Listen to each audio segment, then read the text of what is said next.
கர்த்தருடைய பரிசுத்த நாமத்திற்கு மகிமை உண்டாவதாக. பிரியமானவர்களே, இந்த நாளிலும் கூட முதலாவது 1 கொரிந்தியர் 2வது அதிகாரம் 15வது வசனத்தை வாசிக்க கேட்போம். 1 கொரிந்தியர் 2வது அதிகாரம் 15வது வசனம். ஆவிக்குரியவன் எல்லாவற்றையும் ஆராய்ந்து நிதானிக்கிறான், ஆனாலும் அவன் மற்ற ஒருவராலும் ஆராய்ந்து நிதானிக்கப்படான். இந்த வசனத்தை ஆதாரமாக வைத்து இன்னைக்கு நாம கொஞ்ச நேரம் கவனிங்க. ஆவிக்குரியவன் எல்லாவற்றையும் ஆராய்ந்து நிதானிக்கிறான் அப்படின்னு ஆவிக்குரியவன்ட்ட முதல்ல ஒரு விஷயத்த சொல்றோம்னா அது சரியா தவறா அப்படிங்கிறத ஆராய்ந்து அதை நிதானிக்கக்கூடிய ஒரு சுபாவம் யார்கிட்ட இருக்குமோ ஆவிக்குரியவன்ட்ட இருக்குமோ. ஆனா அவனை குறித்து மற்ற யாராலையும் நிதானிக்க முடியாது. வேற யாரும் அவனை புரிஞ்சிக்கவே முடியாது. என்னடா இது, நம்ம இப்படி நினைச்சோமே, அது அப்படி இருக்க, மற்றவங்களுக்கு அது புரியாதான். ஆனா ஆவிக்குரியவனுக்கு அது புரியுமா? இது இப்படி சொல்றாங்கன்னா கண்டிப்பா இது அதனால்தான் இப்படி சொல்றாங்க. அந்த நிதானம், அந்த நிதானிக்கிற அந்த தன்மை, அது எதனால அப்படி சொன்னாங்க, அதெல்லாம் யாருக்கு புரியுமா? ஆவிக்குரியவனுக்கு புரியும். கர்த்தருக்கு பிரியமானவர்களே, இன்னைக்கு நம்ம என்ன டைட்டில்ல பார்க்கறோம் அப்படின்னா ஸ்பிரிச்சுவல் பர்சன், ஆவிக்குரியவன். இந்த பூமிக்குரிய வாழ்க்கையில நம்ம வாழ்ந்தாலும் நான் மாம்சத்திற்குரியவனா ஆவிக்குரியவனா? இங்க ஆவிக்குரியவன் அப்படிங்கிற தலைப்புல நம்ம பார்க்கிறோம் ஸ்பிரிச்சுவல் பர்சன். அந்த ஸ்பிரிச்சுவல் பர்சன் அவனுடைய பர்சனல் லைஃப், அவனுடைய லைஃப், இதுல எப்படிப்பட்ட வித்தியாசங்கள் இருக்கும்? உலகத்தானுக்கு அவனுக்கு இருக்கிற வித்தியாசம் என்ன? இந்த ஆவிக்குரியவன் எப்படிப்பட்டவன்? ஸ்பிரிச்சுவல் பர்சன் அப்படிங்கிறத மையமா வைத்து பார்க்கணும். கல்யாணத்துக்கு பொண்ணு பார்க்கும்போது கூட இப்பெல்லாம் அதிகமா மாப்பிள்ளை வீடா இருந்தாலும் சரி, பொண்ணு வீடா இருந்தாலும் சரி, அவங்க இப்பெல்லாம் மாப்பிள்ளை வீடு, சொந்த வீடு இருக்கா, கார் வச்சிருக்கிறாரா, நல்லா சம்பாதிக்கிறாரா, இதெல்லாம் கேட்கறதே கிடையாது. இப்போ பையன் பக்தி உள்ள பையனா, ஆவிக்குரியவனா, அவர் மாஸ்டர் டிகிரி படிச்சிருக்காரா, அதெல்லாம் கிடையாது. பையன் பக்தி உள்ளவனா? பொண்ணு வீட்டிலேயே பார்த்துதான் கேட்குறாங்க. பொண்ணு பார்க்கும்போது கூட பொண்ணு சபைக்கு கீழ்ப்படியக்கூடிய பொண்ணா, பக்தி உள்ள பொண்ணா, நல்ல ஜெபம் பண்ணக்கூடிய பொண்ணா, கடவுளுக்கு உண்மையா இருக்கக்கூடிய பொண்ணா, இப்படிதான் கேட்குறாங்க. ஏன்னா அந்த உலகத்துல இதை தவிர்த்து மற்ற எந்த கேரக்டர்ல போனாலும் அந்த வாழ்க்கை ருசி உள்ள வாழ்க்கையே இல்லை. ஆமா, ரொம்பவும் கேடுள்ள ஒரு சூழ்நிலைக்குள்ள தள்ளப்படுகிறார்கள். அது பெண்ணாக இருந்தாலும் சரி, பையனாக இருந்தாலும் சரி. ஆனால் ஒரு பெண்ணோ பையனோ கடவுள் பக்தி உள்ள, கடவுளுக்குள்ள இருக்கக்கூடிய பிள்ளைகளாக காணப்படும் பொழுது அவங்க குடும்ப வாழ்க்கை பார்த்தாச்சுன்னா அலங்கரிக்கப்பட்ட வாழ்க்கையாக இருக்கு. அவங்க அலங்காரம் எப்படிப்பட்ட அலங்காரமாக மாறி போயிடுதுன்னா பரிசுத்தமுள்ள அலங்காரமாக மாறி போயிடுது. எப்பவுமே நம்முடைய வாழ்க்கையில எது மேலான ஆசீர்வாதம்னா அந்த ஸ்பிரிச்சுவல் லைஃப். அதுதான் அந்த ஸ்பிரிச்சுவல் லைஃப்ல அந்த உலகத்தினுடைய எந்த காரியங்களும் அவங்க வாழ்க்கையில பெருசா தெரியாது. அவங்களுக்கு எது பெருசா தெரியும்னா ஹெவன்லி பிளெஸிங்ஸ். ஆமா, அவங்களுக்கு பரிசுத்தாவினுடைய வரங்களும் கனிகளும் தான் பெருசா தெரியும் ஸ்பிரிச்சுவல் பர்சன்ஸ். அதனால நல்ல ஞாபகம், நம்ம எல்லாரும் பிள்ளைகளை வச்சிருக்கிறோம். நம்ம பிள்ளைகளுக்கு எப்படிப்பட்ட பிள்ளைகள் வேணும்? நம்ம வீட்டுக்கு மகளோ, அதாவது மருமகளோ, மருமகனோ நம்ம வீட்டுக்கு வரப்போறாங்க அப்படின்னா அது எப்படிப்பட்ட பிள்ளைகளாக இருக்கணும்னா ஸ்பிரிச்சுவல் பர்சன்ஸாக இருக்கணும், ஆவிக்குரிய பிள்ளைகளாக இருக்கணும். அல்லேலூயா. ஆமா, அது நம்ம குடும்பத்துக்கு பெரிய ஆசீர்வாதமா இருக்கும். ஆமா, இங்க இந்த ஆவிக்குரியவன், ஆவிக்குரியவள், ஸ்பிரிச்சுவல் பர்சன்ஸ், அவங்களுக்கு குறித்து நாம இங்க பார்க்கணும். சரவணா முன்னாடி வந்துடுவாங்க. பிரதர் ரமேஷ் அதுக்காக சீட் போட்டு வச்சிருக்காரு வந்து பாருங்க. Spiritual persons. இப்ப இதை குறித்து பார்க்கும்போது நல்ல கவனமா கவனிங்க. இது ஏன் இங்க அப்போஸ்தலனாகிய பவுல், ஆமா, கொரிந்தியில் உள்ள பரிசுத்தவான்கள் ஆகும்படி அழைக்கப்பட்டவர்களுக்கு, ஆமா, கர்த்தராகிய இயேசு கிறிஸ்து நாமத்தை தொழுது கொள்ளுகிற எங்கும் உள்ளவர்களுக்கு, அவர் யாருக்கு இதை சொல்றார் அப்படின்னா, பரிசுத்தவான்கள் ஆகும்படி அழைக்கப்பட்டவர்கள். நீங்கள் எல்லாம், நாமெல்லாம் பரிசுத்தவான்கள் ஆகும்படி அழைக்கப்பட்டவர்கள். உண்மையா பொய்யா? நாமெல்லாம் பரிசுத்தவான்கள் ஆகும்படி அழைக்கப்பட்டவர்கள். அதான் உண்மை. நான் இதுக்கு முன்னாடி எப்படி இருந்தேன், என் கேரக்டர் எப்படி இருந்தது, அது முக்கியம் இல்லை. ஆமா, பாஸ்ட் லைஃப் அது முக்கியம் இல்லை. ப்ரெசன்ட், கரண்ட் சினாரியோ, இப்போ என்னுடைய சிச்சுவேஷன் என்ன, நான் இப்போ எப்படி இருக்கிறேன், அதான் முக்கியம். அதனால அந்த ப்ரெசன்ட் லைஃப்ல ஆண்டவர் எந்த லைஃப்பை விரும்புகிறார் அப்படின்னா, ஸ்பிரிச்சுவல் லைஃப், ஆவிக்குரிய வாழ்க்கை. ஏன்னா தேவன் எப்படி இருக்கிறாரு? ஆவியா இருக்கிறார். உண்மையா பொய்யா? அதனால தான் பாட்டு கூட பாடுறோம். என்ன பாட்டு பாடுறோம்? பரிசுத்த ஆவியே பக்தரின் துணையாளரே, தேற்றிடும் தெய்வமே, தேடன் தருபவரே. பரிசுத்த ஆவியானவர் பக்தர்களின் துணையாளர். உண்மையா பொய்யா? தேற்றிடும் தெய்வம், திடம் தருபவர். தேற்றிடும் தெய்வமே, திடம் தருபவரே, தேற்றிடும் தெய்வமே, திடம் தருபவரே, ஊற்று தண்ணீரே, ஊற்று தண்ணீரே, உள்ளத்தின் நாடுதலே, எங்கள் உள்ளத்தின் நாடுதலே, பரிசுத்த ஆவியே பக்தரின் துணையாளரே, கூட இருப்பவரே, குறைகள் தீர்ப்பவரே, பரிசுத்த ஆவியே பக்தர்கள் துணையாளரே. அவர் யாருக்கு துணையாளரா? பக்தர்கள். இன்னைக்கு நாமெல்லாம் பக்தர்கள், இறை பக்தர்கள். நமக்கு அவர் தான் துணையாளர். அப்போ இந்த இடத்துல நான் ஆவிக்குரியவன், ஏன்னா நான் ஆவியானவரை தொழுது கொள்கிறேன். அவர் எப்படிப்பட்ட ஆவியானவர்? சத்திய ஆவியானவர். அவர் எப்படிப்பட்ட ஆவியானவர்? பரிசுத்த ஆவியானவர். அவர் எப்படிப்பட்ட ஆவியானவர்? கிருபையின் ஆவியானவர், மகிமையின் ஆவியானவர். அப்போ நான் ஆவியானவரை தொழுது கொள்கிறேன். அப்போ அந்த ஆவியானவரை தொழுது கொள்ளுகிற நான் ஆவிக்குரியவனாக மாறும் பொழுது அவருடைய ஆவியானவர் என்னை திடப்படுத்தி, பலப்படுத்தி, என் குறைகளை நீக்கி, ஆம், எல்லாவற்றையும் செய்யக்கூடிய ஒரு மகனாக அவர் என்னை மாற்றுவார். அல்லேலூயா. அப்போ இந்த 1 கொரிந்தியர் 2வது அதிகாரத்தில் அவர் பரிசுத்தவான்கள் ஆகும்படி அழைக்கப்பட்டவர்கள். ஆமா, அப்ப நீங்க யாரு? அழைக்கப்பட்டவர்கள். நீங்க யாரு? சொல்லுங்களா? நான் அழைக்கப்பட்டவன். கர்த்தருடைய வார்த்தையை கேட்கும்படி அழைக்கப்பட்டவன். இங்க பரிசுத்த தேவன், இந்த 1 கொரிந்தியர் 2வது அதிகாரத்துல 4வது வசனம் சொல்லுகிறது, உங்கள் விசுவாசம் மனுஷருடைய ஞானத்தில் அல்ல, தேவனுடைய பலத்தில் நிற்கும்படிக்கு. ஆம், என் பேச்சும் என் பிரசங்கமும் மனுஷ ஞானத்திற்குரிய நய வசனம் உள்ளதாய் இராமல் ஆவியினாலும் பலத்தினாலும் உறுதிப்படுத்தப்பட்டதாய் இருந்தது. இங்க 2 விஷயத்தை இங்க பவுல் சொல்றாரு.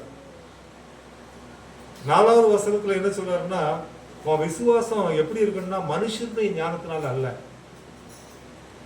உன் விசுவாசத்துல தேவனுடைய பலன் இருக்கணும். உன் விசுவாசத்துல யாருடைய பலன் இருக்கணும்? மனுஷனுடைய பலன். பெரியவங்க, அவங்களுக்கு பைபிள் பத்தி எதுவும் தெரியாது, ஊர்ல பெரியவங்களா இருப்பாங்க, அவங்க சொல்லுவாங்க நீ இப்படிதான் செஞ்சாகணும், அவங்களுக்கு நீ கத்துக் கொடுக்கணும். இல்லைங்க, நாமெல்லாம் கிறிஸ்தவங்க, பைபிள் இப்படி போட்டிருக்குது, ஆமா இதை நம்ம செய்யக்கூடாது, இதை செஞ்சா கடவுளுடைய கோபம் நம்ம குடும்பத்துக்கு வரும், இதை நம்ம சொல்லணும், சொல்லிக் கொடுக்கணும். அவங்களுக்கு சொல்லிக் கொடுத்து பைபிளில் இருக்கிற வசனத்தை சொல்லி நாமெல்லாம் ஆண்டோடைய பிள்ளைகளாக இருக்கிறதுனால ஆண்டவர் சொல்றாரு, நீ என் வார்த்தைகள் நிலைத்திருந்தா நீ கேட்டுக்கொள்வதெல்லாம் உனக்கு செய்வேன்னு சொல்றாரு. இந்த வசனம் இப்படி போட்டிருக்குது, அதனால நம்ம அந்த காரியத்தை செய்யக்கூடாது. இந்த பைபிள்ல இப்படி போட்டிருக்கிறதுனால அதை செய்யக்கூடாதுன்னு நான் சொல்றேன். இப்போ நீ பேசுனது உன்னுடைய பலத்துல பேசுனியா, மனுஷனுடைய பலத்துல பேசுனியா, தேவனுடைய பலத்துல பேசுனியா? எப்ப நீ தேவனுடைய பலத்துல பேச ஆரம்பிக்கிறையோ அப்போ அங்க மனுஷனுடைய ஞானம் செயல்படாது. மனுஷனுடைய ஞானம் என்னப்படாது?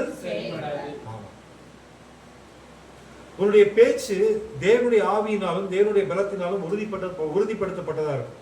இதுல என்ன ஆயிடும் தெரியுமா?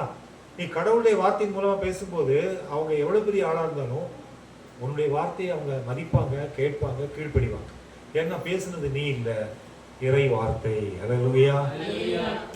அதான் முக்கியம். ஏன்னா 6வது வசனம் சொல்லுகிறது, தேறினவர்களுக்குள்ளே ஞானத்தை பேசுகிறோம். யாருக்கிட்ட பேசுறோம்?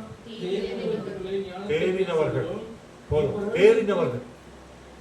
உலகத்துல எல்லாம் அப்படியே பழந்துன்னு கொட்டை போட்டவங்க, அவங்கள்ட்ட பேசுறோம். நம்ம தேறினவர்களுக்குள்ளே நாம் தேவ ஞானத்தை பேசக்கூடியவர்களாக கர்த்தர் அந்த ஞானத்தை கொடுக்கணும். அந்த ஞானம் என்ன ஞானம் தெரியுமா? இப்பிரபஞ்சத்தின் ஞானத்தை அல்ல, அழிந்து போகிறவர்களாகிய இப்பிரபஞ்சத்தின் பிரபுக்களுடைய ஞானத்தையும் அல்ல. நீ பேசக்கூடிய வாயிலிருந்து புறப்படக்கூடிய ஞானம் இப்பிரபஞ்சத்திற்குரிய ஞானம் அல்ல. பிரபஞ்சத்திற்குரிய ஞானம் என்னது? 7 to 9 ராகு காலம். 9 மணிக்கு மேலதான் நல்ல நேரம் ஆரம்பிக்குது. அதனால நீ எதை செஞ்சாலும் 9 மணிக்கு மேல செய். அப்புறம் கரெக்டா 10 மணிக்குள்ள தாலி கட்ட சொல்லு பொண்ணு. 10 மணிக்கு மேல 5 நிமிஷம் தள்ளி போயிடக்கூடாது. அதுக்கு முன்னாடி கட்டி ஆகணும். ஏன்னா அதுக்கு பிறகு கெட்ட நேரம் ஆரம்பிக்குது. இதெல்லாம் உலக ஞானம், இப்பிரபஞ்சத்திற்குரிய ஞானம். இந்த பிரபஞ்சத்திற்குரிய ஞானம் நிறைய சொல்லலாம், கணக்கடங்காத காரியங்களை சொல்லலாம். என்ன பண்றாங்க? சொந்தமா இடம் வாங்கியிருப்பாங்க, 50 லட்சம் கொடுத்து இடம் வாங்கியிருப்பாங்க. எவ்வளவு இடம் வாங்கியிருப்பாங்க? 50 லட்சம் கொடுத்து வாங்கின இடத்துக்கு அந்த இடத்துல தண்ணி எங்கிருந்து வருதுன்னு கண்டுபிடிக்கிறதுக்கு 500 ரூபா கொடுத்து போவாங்க. எதுக்கு? தேங்காய் கையில் வச்சு. தேங்காய் எந்த இடத்துல தேங்காய் காட்டுமா? தண்ணி எங்க வருது? எது காட்டுமா? சட்னி அரைக்கிற தேங்காய் காட்டுமா தண்ணி எங்க வருது? கர்த்தருக்கு பிரியமானவர்களே, எப்பேற்பட்ட முட்டாளா கிறிஸ்தவன் இருக்கிறான் அப்படிங்கிறதுக்கு இது ஒரு லோக்கல் எக்ஸாம்பிள். ஆமா, கர்த்தருக்கு பிரியமானவர்களே, இன்னைக்கு எல்லா பாரம்பரியத்தையும் செய்யக்கூடிய யாருன்னு பார்த்துச்சுன்னா கிறிஸ்தவன் தான், வேற யாரும் கிடையாது. ஒரு பெண் கணவனை இழந்து விட்டால் அவங்களை உட்கார வச்சு வளையல் உடைக்கிறது, இது தேவனை அறியாத ஜனங்கள் பண்றது. ஆனா அந்த பாழாய் போன கிறிஸ்தவர்கள், என்ன கிறிஸ்தவர்கள்? பாழாய் போன கிறிஸ்தவர்கள். பைபிள்ல அப்படிதான் போட்டிருக்கு, பாழாய் போனவர்கள் தான் போட்டிருக்கு. ஏன்னா பாழ் ஆக்குவேன்னு போட்டிருக்கு. நான் அதை ஸ்ட்ரெயிட்டா பாழாய் போன கிறிஸ்தவர்கள் சொல்றேன். அவங்க என்ன பண்றாங்க? நல்லா அழகா புடவை கட்டி அருமையா உட்கார வச்சு அதுக்கப்புறம் அந்த வலையெல்லாம் உடைச்சு அதுக்கப்புறம் என்ன பண்றாங்க? யார் என்ன பண்றாங்க? எனக்கு தெரியாது, சொல்லி கொடுங்க. யார் என்ன பண்றாங்க? பூவெல்லாம் உதறி எல்லாத்தையும் பண்றாங்க. ஆமா, இதெல்லாம் தேவனுக்கு எரிச்சலை மூட்டக்கூடிய காரியம். என்ன காரியம்? அந்த எரிச்சல் எது வரைக்கும் வருமா தெரியுமா உங்களுக்கு? இந்த காரியம்லாம் ஆண்டவருக்கு எரிச்சல் உண்டாக்கும். என்ன உண்டாக்குமா? அந்த எரிச்சல் எது வரைக்கும் வரும் அப்படின்னு சொல்லியாச்சுன்னா, யாத்திராகமம் 20வது அதிகாரம், யாத்திராகமம் 20வது அதிகாரம் 5வது வசனம் படிங்க. நீ அவர்களை நமஸ்கரிக்கவும் சேவிக்கவும் வேண்டாம். உன் தேவனாகிய கர்த்தராய் இருக்கிற நான் எரிச்சலுள்ள தேவனாய் இருந்து என்னை பகைக்கிறவர்களை குறித்து பிதாக்களுடைய அக்கிரமத்தை பிள்ளைகளிடத்தில் 3ஆம் 4ஆம் தலைமுறை மட்டும். அப்படின்னா என்னன்னா, அது போய் சேர்ந்துரும். அது வளையல் உச்ச கேஸு, அச்ச கேஸு, அது நேர பாதாளத்துக்கு போயிடும். ஆனா அங்க ஆண்டவர் என்ன சொல்றாருன்னா, அவங்க பிள்ளைகளின் பிள்ளைகள். அப்படின்னா யாரு? பேர பிள்ளைகள். அதுக்கு அடுத்து 4வது தலைமுறை கொள்ளு பேத்தி. இது யாருக்கு பாவத்தை சேர்த்து வச்சுட்டு போகுது? பேர பிள்ளைகளுக்கும் கொள்ளு பேர பிள்ளைகளுக்கும் பாவத்தை சேர்த்து வச்சுட்டு போகுது. இது அதுக்கு பிரச்சனை இல்லை, அது போய் சேர்ந்துடும். ஆனா தொல்லையும் எரிச்சலையும் பாவத்தையும் யாருக்கு சேர்த்து வச்சுட்டு போகுது? பேர பிள்ளைகளுக்கு சேர்த்து வச்சுட்டு போகுது, கொள்ளு பேர பிள்ளைகளுக்கு சேர்த்து வச்சுட்டு போகுது. 3ஆம் தலைமுறைக்கும் 4ஆம் தலைமுறைக்கும் அடிப்பாராம் ஆண்டவர். அவருடைய எரிச்சல் 3வது தலைமுறைக்கும் 4வது தலைமுறைக்கும் அவருடைய எரிச்சல் இருக்கும். இது ஒரு சாதாரண விஷயம்தான். ஆனா ஆண்டவர் அருவருக்கக்கூடிய ஒரு விஷயமா இது காணப்படுது. கர்த்தருக்கு பிரியமானவர்களே, இந்த பிரபஞ்சத்திற்குரிய ஞானம் உலகத்திற்குரியது. இந்த பிரபஞ்சத்தினுடைய ஞானத்தினால நீ அழிஞ்சு போ, அதை பத்தி எனக்கு கவலை இல்லை. நீ ஏன் உன் பேர பிள்ளைகளுக்கு பாவத்தை சேர்த்து வச்சுட்டு போற? நீ ஏன் 3வது தலைமுறைக்கு 4வது தலைமுறைக்கு பாவத்தை சேர்க்கிற? ஆண்டவர் சொல்ற. அதனால நாம என்ன நினைச்சிட்டு இருக்கிறோம்? அது என்ன பெரியவங்க சொல்லிட்டாங்க, சேர்ந்து செஞ்சிருவோம். ஆனா அடி யாருக்கு? 3வது தலைமுறைக்கு 4வது தலைமுறைக்கு அடி. நாளைக்கு கஷ்டப்பட போறது யாருங்க? என் பேர பிள்ளைகள். நீ பண்ண அநியாயத்துக்கு என் பேர பிள்ளைகள் கஷ்டப்படணுமா? நீ பண்ண அநியாயத்துக்கு என் பிள்ளைகள் கஷ்டப்படணுமா? கர்த்தருக்கு பிரியமானவங்க. அதனால தான் எப்போ நான் கையில் பைபிள் எடுத்து கர்த்தருடைய வார்த்தையை தெரிய ஆரம்பிச்சதோ, அதனால நான் எங்கள் அப்பாவுக்கு கூட கொடி வைக்கிறேன். ஆமாம், எந்த சடங்கும் பண்ணலை. ஐயர் எல்லாத்தையும் பண்ணும்போது நான் வேற இடத்துல நிற்கிறேன். ஆமாம், எனக்கு அதுக்கு சம்மந்தமே கிடையாது. நான் வேற இடத்துல நிற்கிறேன், ஜெபம் பண்ணிட்டு நிற்கிறேன். அவ்வளோ, வேற ஒன்று. அவங்க செய்கிறத செய்யிட்டு நாளைக்கு நாம் பண்ணுற வேலையினால என் பிள்ளைய ஆண்டவர் அடிக்கப்படாது, என் பேர பிள்ளைகளை கர்த்தர் அடிக்கப்படாது. ஆமாம், கர்த்தருக்கு பிரியமானது. நம்ம நினச்சிட்டு இருக்கிறோம் அவங்க பண்ணுறது அவங்களோட போயிடும் அப்படின்னு. கிடையாது. அதுக்கு யார் துணையாக இருக்கிறோம்? நாம துணையாக இருக்கிறோம்.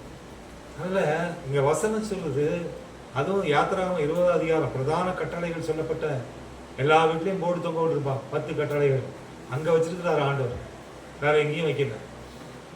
அப்போ நம்ம ஒரு காரியத்தை செய்யறோம் அப்படின்னா இந்த பிரபஞ்சத்திற்கு ஒத்த ஞானத்தோடு நம்ம செய்யக்கூடாது. இதை நம்ம புரிஞ்சுக்கணும். ஏன்னா நாம பிரபஞ்சத்திற்கு ஒத்த வேஷம் தரித்த பிள்ளைகள் கிடையாது, உலகத்திற்கு ஒத்த வேஷம் தரித்த பிள்ளைகள் கிடையாது. நாம எப்படிங்கிறது முக்கியம் இல்லை. நாம யாருக்காக வாழ்றோம்? நம்ம பிள்ளைகளுக்காக வாழ்றோம். நெக்ஸ்ட் ஜென்ரேஷனுக்காக நம்ம வாழ்றோம். அந்த ஜென்ரேஷன் நல்லா இருக்கும். அதனால நீ இந்த கோடி போடுறதுக்கும், இந்த வளையல் உடைக்கிறதுக்கும், இந்த வேற காரியங்களை சடங்கு சாமனுக்கு செய்யறதுக்கும் நீ போனேன்னா நாளைக்கு அதனால உன் தலைமுறைக்கு தான் பிரச்சனை. ஜாக்கிரதை. ஆமா, இதை நான் சொல்லல, பைபிள் சொல்லு. அதனால உனக்கு பிரச்சனை இல்லை, உன் தலைமுறைக்கு தான் பிரச்சனை. ஆமா, அதனால ஆண்டவர் அவர் நமக்கு சொல்லக்கூடிய காரியங்களை, கற்றுக் கொடுக்க காரியங்களை நீ உலக சடங்குக்காக, உலகத்துல காட்டுற பந்தாக்காக, உலகத்துல காட்டுறதுக்கு நானும் இருக்கிறேன்னு காட்டுறதுக்காக எதையாச்சும் செஞ்சு போட்டு மறுபடியும் கையில பைபிள் எடுத்துட்டு தயவு செய்து சுத்துற மாதிரி பண்ணிடாதீங்க. ஜாக்கிரதை உள்ளவர்களா இருங்க. அதுதான் நான் சொல்றேன். கர்த்தருக்கு பிரியமானவர்களே, பரிசுத்த வேதம் மிக தெளிவாக சொல்லுகிறது. ஆண்டவர் சொல்றாரு, இப்பிரபஞ்சத்தின் ஞானத்தை அல்ல, அழிந்து போகிறவர்களாகிய இப்பிரபஞ்சத்தின் பிரபுக்களுடைய ஞானத்தையும் அல்ல. எல்லாம் செத்து போயிடுவாங்க, ஒருத்தரும் உயிரோடு இருக்க மாட்டான். வந்த காட்டிட்டு பேசுறான், வெள்ளை வேட்டி வெள்ளை சட்டை போட்டு வருவான், அப்படி நான் தான் ஊர் நாட்டவன், நான் தான் ஊர் போய் எல்லாம் மண்ணுக்கு போயிடுவான். ஒரு பிரயோஜனம் கிடையாது. அவன் பேச்சை கேட்டு நீ எதுனா பண்ண நீ மாட்டிக்குவ. இப்பிரபஞ்சத்திற்கு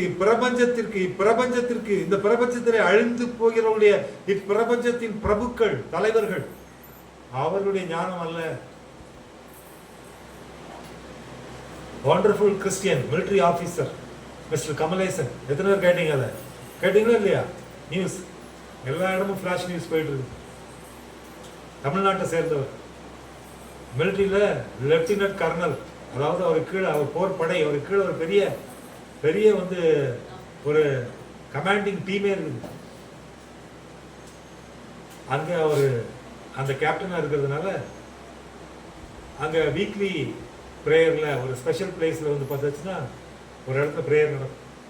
அங்கே ஒரு இந்து கோயில் இருக்குது, அதுக்கப்புறம் ஒரு சீக்கியருடைய கோயில் இருக்குது. அதுக்குள்ளே போயிட்டு அதையெல்லாம் ஆர்கனைஸ் பண்ணோம். ஆனால் அங்கே சர்ச் இல்லை. இவர் அங்கே நுழைய மாட்டேன்ட்டார், உள்ளே போக மாட்டேன்னு சொல்கிறார். நீங்கள் எல்லோரும் போய் பண்ணுங்க, நான் உள்ளே வரமாட்டேன்.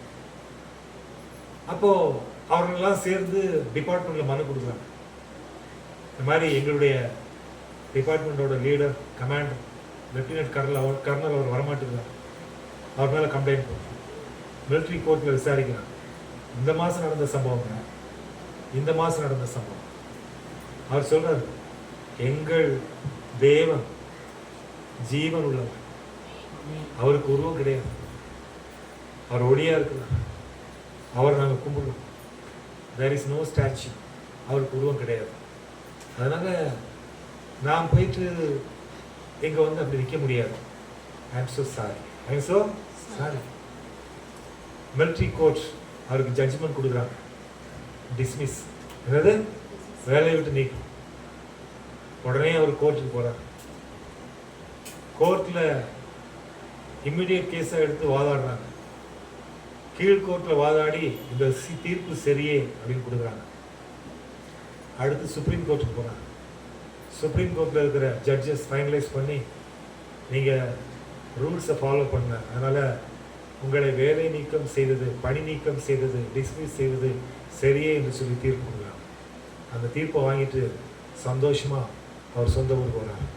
ஆமாம், கர்த்தருக்கு பிரியமானவர்களே, ஆமாம், அவர் he is a true Christian. என்ன கிறிஸ்டின்? உண்மை கிறிஸ்தவன். இன்னைக்கு இந்தியாவே அவரை பார்க்கறது மட்டும் இல்லை, உலகம் ஃபுல்லாக அவரை பார்க்குது, வேர்ல்டு ஃபுல்லாக அவரை பார்க்குறாங்க. ஆமாம், அவர் ஒன்றும் பிச்சைக்காரனாக வேலை செய்யல, கமாண்டர், பெரிய போஸ்ட், பெரிய சேலரி, பெரிய பதவி, பெரிய அதிகாரம். ஆனால் அவர் யாருக்கு கீழ்படித்தார்? அந்த வேலையை துச்சமாக நினச்சி எல்லாத்தையும் விட்டுட்டு இன்னைக்கு வந்துட்டார், நீக்கப்பட்டிருக்கார். ஒரு அரசு வேலையை இழந்தார். காரணம், கர்த்தருக்கு மட்டுமே கீழ்ப்படிந்தார். இப்பிரபஞ்சத்தின் ஞானத்திற்கு அவர் கீழ்ப்படியவில்லை, இப்பிரபஞ்சத்தின் பிரபுக்களுக்கு அவர் கீழ்ப்படியவில்லை, கர்த்தருடைய வார்த்தைக்கு மட்டுமே கீழ்ப்படிந்தார். ஆமாம், இந்த உலக பிரகாரமான வேலையை ஒரு வேளை அவர் இழந்திருக்கலாம், ஆனால் உன்னதமான தேவனுடைய பெரிய ஆசீர்வாதங்களை அவர் பெற்றுக்கொண்டார். அல்லேலூயா. இன்னைக்கு நாம எத்தனை பேர் அப்படி இருக்கோம்? ஆமா, சின்ன சடங்குல இருந்து பெரிய சடங்கு வரைக்கும். ஆமா, எனக்கு ஒண்ணுமே புரியல, அது என்னன்னு தெரியல. அது வரைக்கும் புடவையே எடுத்து கொடுக்க மாட்டாங்க, அவர் மண்டையை போட்ட கூட புடவை எடுத்து கொடுப்பாங்க. என்ன ஜென்மங்க இது? உசுரோட இருக்கும்போது ஒண்ணுமே செய்யறது கிடையாது, ஒரு கிறிஸ்துமஸ்க்கு ஒரு நியூ இயர்க்கு ஒண்ணுமே செய்யறது கிடையாது. செத்த பிறகு அப்படியே பண்ணல, மாவன் வரான், மச்சன் வரான், பங்காளி வரான், எவெல்லாமோ வரான், வந்து எடுத்து போடுறான். ஆமாம், இருக்கும்போது ஒரு தங்க வளையல் வாங்கி கொடுக்கறது கிடையாது. அது போய் சேர்ந்ததுக்கு பிறகு எங்கேயோ கிடச்சி அங்கேயோ போய் கண்ணாடி வளையல்லாம் மொத்தமாக வாரிட்டு வந்து உடைக்கிறது. ஆமாம், கர்த்தர் 3வது 4வது தலைமுறை வரைக்கும் அடிப்பார். அதில் எந்த மாற்றமும் இல்லை, ஞாபகம் வச்சு, அதான் உண்மை, எந்த மாற்றமும் இல்லை. வசனம் பொய் சொல்லுமா, உண்மையை சொல்லுமா? அதான் உண்மை. அப்போ இந்த இடத்துல ஏன்னா தேவன் எரிச்சல் வருது அவருக்கு. எரிச்சல்ங்கிறது சாதாரண விஷயம் கிடையாது. அவர் எரிச்சல் உள்ள தேவன். பனிஷ்மெண்ட்ங்கிறது வேற, அவர் தண்டனை கொடுக்கிற தேவன். அப்பவே யோபுக்கு தண்டனை கொடுத்தாரு, அப்பவே மேட்டர் ஓவர், முடிஞ்சு போச்சு, அவ்வளவுதான். தண்டனைங்கிறது அவனோட முடிஞ்சு போயிருது. ஆனா எரிச்சல் அப்படிங்கிறது அப்படியே கண்டினியூ ஆகுது, ஹெவி பனிஷ்மெண்ட். அதனால நம்ம விளையாட்டா நம்ம எதையும் செய்யாம ஞானம் உள்ளவர்களாக, தேவ ஞானம் உள்ளவர்களாக, தேவ ஞானத்தை வெளிப்படுத்தக்கூடியவர்களாக நாம காணப்பட வேண்டும். அதைத்தான் ஆண்டவர் சொல்றாரு, தேறினவர்களுக்குள்ளே ஞானத்தை பேசுகிறோம். அவங்களாம் ரொம்ப தேறினவங்க, பந்தாவா வருவாங்க, அவங்க பேசுறது உலகமே கேட்கும். ஆனா நீ ஜாக்கிரதையா, நீ எப்படி இரு, அதான் வசனம் சொல்ல. அவர்கள் அழிந்து போகிறவர்கள், ஆனா நீ சதா காலங்களிலும் உயிரோடு இருக்கிறவரை தொழுது கொள்ளுகிறவன் மட்டுமல்ல, நீயும் சதா காலங்களிலும் உயிரோடு இருக்கிறவன். அல்லேலூயா. அல்லேலூயா. நித்தியமாய் கர்த்தர் உனக்கு ஜீவனை தந்து உன்னை வாழ வைக்கிறவர். ஆமா, கர்த்தருக்கு பிரியமானவர். 7வது வசனம் சொல்லுது, உலக தோற்றத்திற்கு முன்னே தேவன் நம்முடைய மகிமைக்காக ஏற்படுத்தினதும் மறைக்கப்பட்டதுமாய் இந்த ரகசியமான தேவ ஞானத்தை. யாருடைய மகிமைக்காக? நம்முடைய மகிமைக்காக. யாருடைய மகிமைக்காக? நம்முடைய மகிமைக்காக. ஆமா, தேவ ஞானம் யாரை மகிமைப்படுத்துமா? உன்னை மகிமைப்படுத்துமா? உன்னுடைய மகிமை உன்னை மகிமைப்படுத்துவதற்காக. அதான் தேவ ஞானம். அடுத்து 8வது வசனம் சொல்லுது, இப்பிரபஞ்சத்தின் பிரபுக்கள் ஒருவனும் அறியவில்லை. அவங்களுக்கு எவ்வளவு சொன்னாலும் புரியாது. அவங்களுக்கு புரியாது, நீ என்ன சொன்னாலும் புரியாது. அவங்க இப்பிரபஞ்சத்தின் பிரபுக்கள், உலகத்தானுக்கு நீ என்ன சொன்னாலும் புரியாது. புரிஞ்சிருந்தா அவன் இயேசுவை புரிஞ்சிருப்பான். நிச்சயமா சிலுவையின் சத்தியத்தை அவன் புரிஞ்சிருப்பான். அடுத்து 9வது வசனம், தேவன் ஆயத்தம் பண்ணி வைத்திருப்பதை அவர்கள் கண்கள் காணவில்லை, காது கேட்கவில்லை, அவர்கள் இருதயத்தில் தோன்றவும் இல்லை. ஆண்டவர் உனக்கு என்ன ஆயத்தம் படுத்தி வைத்திருக்கிறார்னு உனக்கு தெரியும். இதோ நான் உங்களுக்கு ஒரு ஸ்தலத்தை ஆயத்தம் பண்ணி வைத்திருக்கிறேன். அவங்களுக்கு கிடையாது, உனக்கு தான் கர்த்தர் ஆயத்தப்படுத்தி வைத்திருக்கிறார். அதை நீ புரிஞ்சுக்கணும். அதுதான் 9வது வசனம் சொல்லுது. ஆனா அவங்களுக்கு தெரியாது. அவங்க கண்ணும் பார்க்கல, காதும் கேட்கல, அவங்களுக்கு இருதயத்துல தோணவும் தோணாது. ஆனா 10வது வசனம் சொல்லுது, தேவன் அவைகளை நமக்கு ஆவியினாலே வெளிப்படுத்தினார். அந்த ஆவியான எல்லாவற்றையும் தேவனுடைய ஆழங்களையும் ஆராய்ந்திருக்கிறார். ஆமா, உனக்கு ஆண்டவர் வெளிப்படுத்தி இருக்கிறார். உனக்கு சத்தியத்தை வெளிப்படுத்தி இருக்கிறாரா இல்லையா? ஆண்டவர் வெளிப்படுத்தி இருக்கிறாரா இல்லையா? ஆமா. ஆனா மற்றவங்களுக்கு இல்ல, உனக்கு வெளிப்படுத்தி இருக்கிறார். அதை அடுத்து 11வது வசனம் படிங்க. மனுஷனுள்ள ஆவியே அன்றி மனுஷன் எவன் மனுஷனுக்குரியவர்களை அறிவான்? அப்படி போல தேவனுடைய ஆவியே அன்றி ஒருவனும் தேவனுக்குரியவைகளை அறிய மாட்டான். தேவனுக்குரியவைகளை அவங்களுக்கு தெரியாது. ஏன்னா அவன்கிட்ட இருக்கிறது மனுஷனுடைய ஆவி, உனக்குள்ள இருக்கிறது தேவனுடைய ஆவி. தயவு செய்து நீ தேவனுக்குரியவன், நீ ஆவிக்குரியவனா இருந்தா பூமிக்குரியவனுடைய வேஷத்தை நீ களைந்து போடு. பூமிக்குரியவனுடைய வேஷம் நமக்கு வேண்டாம். நீ ஆவிக்குரிய பிள்ளைன்னா கர்த்தர், நீ ஆவிக்குரிய மகனாக இருந்தால், நீ மகளாக இருந்தால், நீ ஆவிக்குரிய காரியங்களை மட்டுமே யோசி, அதன்படி செயல்படு. கர்த்தர் ஒன்னு ஆசீர்வதிப்பா. நீ ஆபிரகாமோட பெரிய ஆளா? ஹலோ, நீ ஆபிரகாமோட பெரிய ஆளா? ஆபிரகாம் அவன் ஊர்ல இருக்கும்போது பிச்சைக்காரனா பணக்காரனா? பணக்காரன். எப்பேற்பட்ட பணக்காரன்? பிரபுக்கள். அவன் வாழ்ந்த ஊர் காரான ஒரு பிரபுக்கள் வம்சம் ஆபிரகாம். திரளான கால்நடைகள், திரளான வேலைக்காரர்கள். இப்போ அவன் ஆண்டவர் கூப்பிடும்போது எல்லாத்தையும் உதவிட்டு வந்தானா, அல்லது 100 புடவை, 100 பட்டு வேஷ்டி, 100 பட்டு அங்கவஸ்திரம், பொண்ணு வெள்ளி எல்லாம் குதிரையில வச்சு கட்டி, கழுதையில வச்சு கட்டி மொத்தமா சேர்த்து கொண்டு வந்தாங்க? ஒண்ணுமே இல்லாம அப்ராண்டியா வந்தாங்க, ஓட்டாண்டியா வந்தாங்க, ஒண்ணுமே இல்லாம வந்தான். எப்படி வந்தா? அப்போ அவனுக்கு இருந்துச்சா இல்லையா? எல்லாமே இருந்துச்சு. இப்ப அவனுக்கு எல்லாம் இருந்த அந்த உலகத்துல இருக்கக்கூடிய எல்லாம் முக்கியமா தெரிஞ்சிச்சா, அல்லது கடவுளுடைய வார்த்தை முக்கியமா தெரிஞ்சிச்சா? அவன் எப்போ இந்த உலகத்தினுடைய எல்லாத்தையும் துச்சமா நினைச்சு கடவுளுடைய வார்த்தையை மட்டும் அவன் உச்சமா நினைச்சு அவன் அவர் சொன்ன வார்த்தையை கீழ்ப்படிஞ்சு வந்தானோ, கர்த்தர் என்ன பண்ணா அப்படியே அவனை தூக்கி அவனை குறித்து சொல்லப்படுறது, அவன் சீமான், அவன் மகா பிரபு. எப்படி? அவன் சீமான், அவன் மகா பிரபு. பைபிள்ல போட்டு சாதா பிரபு கிடையாது, மகா பிரபுவா மாறிட்டான். ராஜாக்களுக்கெல்லாம் ராஜாவா மாறிட்டான். ஏன் தெரியுமா? அவன் பிரபுக்களுடைய ஞானத்துக்கு மேல் நம்பிக்கை வைக்கல, தேவனுடைய ஞானத்துக்கு மேல் நம்பிக்கை வச்சான். நீ பிச்சைக்காரனா இருந்தா கூட பரவாயில்ல, நீ எப்போ நீ ஆவிக்குரியவனா மாறுறியோ, எப்ப நீ தேவனுடைய ஞானத்துக்கு முக்கியத்துவம் கொடுக்குறியோ, பரிசுத்த தேவன் உன்னை இந்த உலகத்துல கோடீஸ்வரனா வைப்பார். அதான் உண்மை. கோடி ஒண்ணுமே கிடையாது. இன்னைக்கு அவன் 2 கோடியில் வீடு கட்டுறான். கோடிங்கிறது ஒண்ணுமே. நீ என்னமோ நினைச்சிட்டு இருக்கிற கோடி என்னமோ பெரிய பணம் அப்படின்னு. நத்திங். அது ஒண்ணுமே கிடையாது. எப்படி கிடையாது? ஒண்ணுமே கிடையாது. ஏன்னா நம்ம சர்ச்சுக்கு இடம் வாங்குற இடமே நான் என்ன கேட்டுக்கிறேன், தயவு செய்து மெயின் பிளேஸ்ல பாருங்க, அது 2 கோடியான கூட பரவாயில்ல. எப்படி? இடத்துக்கே எதுக்கு? இடத்துக்கே நான் சொல்லிட்டு இருக்கேன், பில்டிங் நான் சொல்லல, நான் இடத்துக்கு சொல்லிட்டு இருக்கேன். வாயை பழக்கிறார் அப்படி அப்படி பழக்காதீங்க, அதான் உண்மை, அதான் உண்மை. கர்த்தருக்கு பிரியமானவர்களே, நீ விசுவாசித்தால் தேவனுடைய மகிமையை அந்த தில்லு வேணுங்க, கர்த்தர் உனக்கு கொடுப்பாருங்க. அல்லேலூயா. என்ன வேணும்? அந்த தில்லு வேணும், அதான் உண்மை. எல்லாத்தையும் விட்டுட்டு இந்த ஊழியத்துக்கு வரும்போது, நான் பாஸ்டர்ஸ் மீட்டிங்ல சொன்னேன், இந்த ஊழியத்துக்கு வரும்போது எல்லாத்தையும் விட்டுட்டு ஊழியத்துக்கு வரும்போது ஒரு 40 லட்ச ரூபா கடன் இருந்துச்சு. எவ்வளவு இருந்துச்சு? இப்படியே பாக்குறாங்க, முன்னாடி உட்காந்து வாயை திறக்க முடியல. ஏன்னா எல்லாரும் என்ன சொல்லுவாங்கன்னா, ஊழியத்துக்கு வந்த பிறகுதான் கடன் ஆயிடுச்சுன்னு சொல்லுவாங்க. ஐயோ, எல்லாத்தையும் விட்டுட்டு வந்துட்டேன், இப்ப இவ்வளவு கடன் ஆயிடுச்சு, இவ்வளவு பிரச்சனையில இருக்கிறேன், என்ன பண்றதுன்னு தெரியல, அதனால நான் மறுபடியும் வேலைக்கு போறேன். மறுபடியும் நான் சொன்னேன், நான் பிரச்சனையோட ஊழியத்துக்கு வந்தேன், இப்போ ஆண்டவர் என் பிரச்சனையில 80% கிளியர் பண்ணிட்டார். அல்லேலூயா. நீ உன் வாழ்க்கையில ஆபிரகாமை போல கர்த்தருடைய வார்த்தைக்கு துணிஞ்சு, ஆமா துணிஞ்சு, எப்படி இந்த பிரபஞ்சத்து பிரபுக்களுக்காக அப்படி இல்ல, தேவனுக்காக நீ துணிஞ்சு உன் வாழ்க்கையில ஆண்டவருக்கு ஒப்பு கொடுத்து எல்லா காரியங்களையும் செய்ய ஆரம்பி.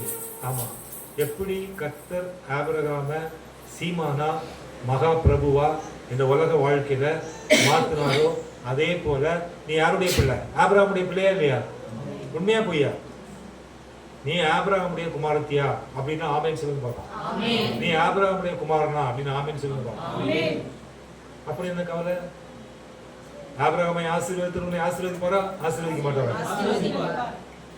உண்மையா பொய்யா?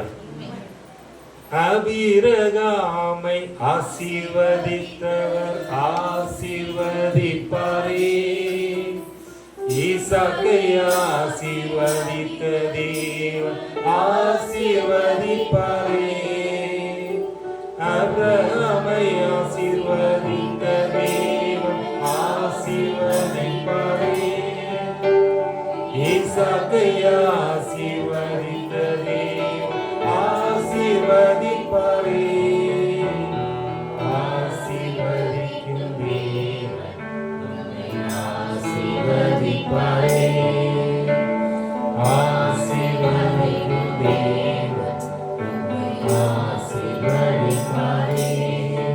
துதி ஸ்தோத்திரம் இயேசு தேவா, கனம் மகிமை உமக்கே. துதி ஸ்தோத்திரம் இயேசு தேவா, கனம் மகிமை உமக்கே. ஆசீர்வதிக்கும் தேவன் ஆசீர்வதிப்பாரே, ஆசீர்வதிக்கும் தேவன்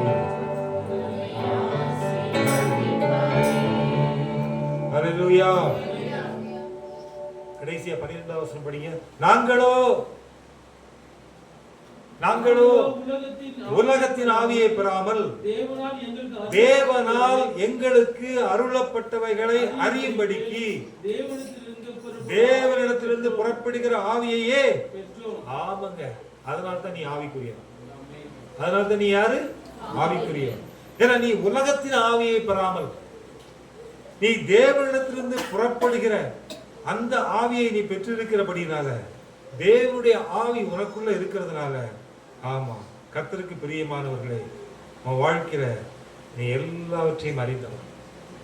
ஆமா, உனக்குள்ள இருக்கிற ஆவி யாருடைய ஆவி? தேவனுடைய ஆவி. அதனால்தான் பிலிப்பியர்ல படிக்கிறோம், பலத்தினாலும் அல்ல பராக்கிரமத்தினாலும் அல்ல ஆவியினாலேயே. உன்னால எல்லாம் முடியும். உன்னால யார் சொன்ன முடியாது? ஏன் முடியலன்னா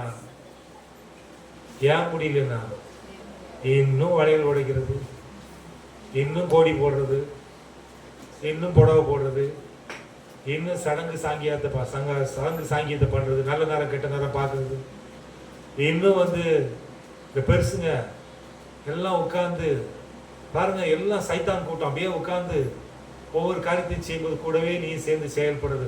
ஒரு செத்த ஈ தைலக்காரனுடைய முழு தைலத்தையும் நாரி போக பண்ணும். உண்மையா பொய்யா?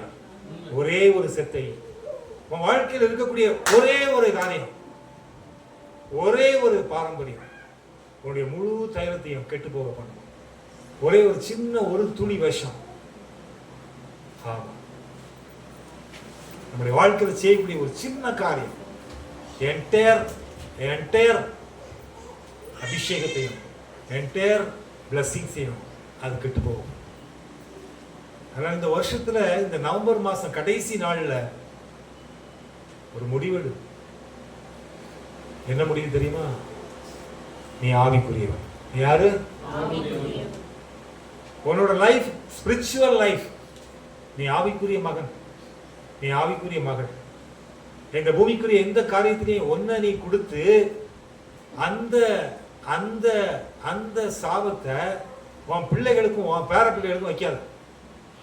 உனக்கு இல்ல, அது உனக்கு இல்ல. நீ 3வது தலைமுறைக்கு 4வது தலைமுறைக்கு அதை சேர்த்து வைக்காத. நீ போய் சேர்ந்துருவ. அதுங்களை கஷ்டப்படுத்தாத. அதுங்க என்ன பாவம் பண்ணிச்சு? அதுங்களை கஷ்டப்படுத்தாத. நீ ஆவிக்குரிய மகனாக மகனாக இரு. அதுதான் வசனம் சொல்லு. கர்த்தருக்கு பிரியமான உன்னை குறிச்சு எல்லாம் வித்தியாசமா தான் பார்ப்பாங்க. அதான் வசனமும் சொல்லுது. அவன் மற்ற ஒருவனாலும் ஆராய்ந்து நிதானிக்க அவனை யாரும் கண்டுபிடிக்க முடியாது. அவன் லூசுப்பா, பைத்தியக்காரன். அவன் இதுலலாம் வரமாட்டான். ஆமா, அவனை சேர்க்காத. அவன் இதெல்லாம் வரமாட்டான், அவனை சேர்க்காத. ஆனா ஆண்டவருடைய தூதர்கள் சொல்லுவாங்க, இது என் பிள்ளைப்பா, என் கூட்டம்பா, எங்க வீட்டு பிள்ளைப்பா, நீ செய்யக்கூடிய காரியத்துல அந்த பிள்ளை வராதுப்பா. இதான் ஆண்டவர் சொல்றார். கர்த்தருக்கு பிரியமானவர்கள், ஆவிக்குரியவன் எல்லாவற்றையும் ஆராய்ந்து நிதானிக்கிறான். மறுபடியும் 1வது வசனம் படிச்ச வசனம் படிங்க. இப்ப ஆவிக்குரியவனிடத்துல காணப்படக்கூடிய 7 விதமான பிளஸிங்ஸ் படிங்க, ஜெபிப்போம். ரோமர் 8 5வது வசனம் படிங்க. அன்றையும் மாம்சத்தின்படி நடக்கிறவர்கள் மாம்சத்துக்குரியவர்களை சிந்திக்கிறார்கள், ஆவியின்படி நடக்கிறவர்கள் ஆவிக்குரியவர்களை சிந்திக்கிறார்கள். ஆவிக்குரியவன் சிந்தித்து செயல்படக்கூடியவன். எப்படிப்பட்டவன்? அடுத்து 6வது வசனம் படிங்க. மாம்ச சிந்தை மரணம், ஆவியின் சிந்தையோ ஜீவனும் சமாதானமாம். ஆவிக்குரியவனுடைய குடும்பத்துல ஜீவன் இருக்கும், ஆவிக்குரியவனுடைய குடும்பத்துல சமாதானம் இருக்கும். அல்லேலூயா. அடுத்து 8வது வசனம் படிங்க. மாம்சத்துக்குட்பட்டவர்கள் தேவனுக்கு பிரியமா இருக்க மாட்டார்கள். ஆமா, ஆவிக்குரியவர்கள் தேவனுக்கு பிரியமா இருப்பார்கள். நீ கடவுளுக்கு பிரியமா இருக்கியா, மனுஷனுக்கு பிரியமா இருக்கியா? ஆவிக்குரியவன் யாருக்கு பிரியமா இருப்பான்? தேவனுக்கு பிரியமா இருப்பான். அடுத்து 9வது வசனம் படிங்க. தேவனுடைய ஆவி உங்களில் வாசமாய் இருந்தால் நீங்கள் மாம்சத்துக்குட்பட்டவராய் இராமல் ஆவிக்குட்பட்டவராய் இருப்பீர்கள். பாருங்க, ஆவிக்குரியவன்ட்ட தேவனுடைய ஆவியானவர் வாசமாய் இருப்பார். தேவனுடைய ஆவியானவர் வாசமாய் இருப்பார். அடுத்து 11வது வசனம் படிங்க. அன்றையும் இயேசுவை மரித்தோரிலிருந்து எழுப்பினவருடைய ஆவி உங்களில் வாசமாய் இருந்தால் கிறிஸ்துவை மரித்தோரிலிருந்து எழுப்பினவர் உங்களில் வாசமாய் இருக்கிற தம்முடைய ஆவியினாலே சாவுக்கு ஏதுவான உங்கள் சரீரங்களையும் உயிர்ப்பிப்பார். நீ ஆவிக்குரியவனா இருந்தா உன் மூலமா உன் குடும்பத்துல எப்படிப்பட்ட சாவுக்கு ஏதுவான சூழ்நிலை காணப்பட்டாலும் அந்த சூழ்நிலையை மாற்றக்கூடிய அதிகாரத்தை கர்த்தர் உனக்கு கொடுப்பார். அல்லேலூயா. ஏன்னா நீ ஆவிக்குரியவன். நீ யாரு? ஆவிக்குரியவன். அடுத்து 13வது வசனம் படிங்க. 13. மாம்சத்தின்படி பிழைத்தால் சாவீர்கள், ஆவியினாலே சரீரத்தின் செய்கைகளை அழித்தால். பாருங்க, ஆவிக்குரியவனா நீ காணப்பட்டா எப்படிப்பட்ட மாம்சத்தின் கிரியைகள் உனக்கு விரோதமா வந்தாலும் அது எல்லாத்தையும் அழிக்கக்கூடிய சக்தியை கர்த்தர் உனக்கு கொடுப்பார். அதான் 13வது வசனம். கடைசியா 14வது வசனம் படிங்க. மேலும் எவர்கள் தேவனுடைய ஆவியினால் நடத்தப்படுகிறார்களோ அவர்கள் தேவனுடைய புத்திரராய் இருக்கிறார்கள். அவன் தாங்க ஆண்டவருடைய பிள்ளை. நீ ஆவிக்குரியவனா இருக்கிறியா? நீ ஆவியானவரை நடத்துறாங்க, நீ தான் ஆவிக்குரிய பிள்ளை. நீ பூமிக்குரிய வேஷமா நீ அலைஞ்சிட்டு இருந்தன்னு சொல்லியாச்சுன்னா நீ ஆவிக்குரிய பிள்ளை கிடையாது.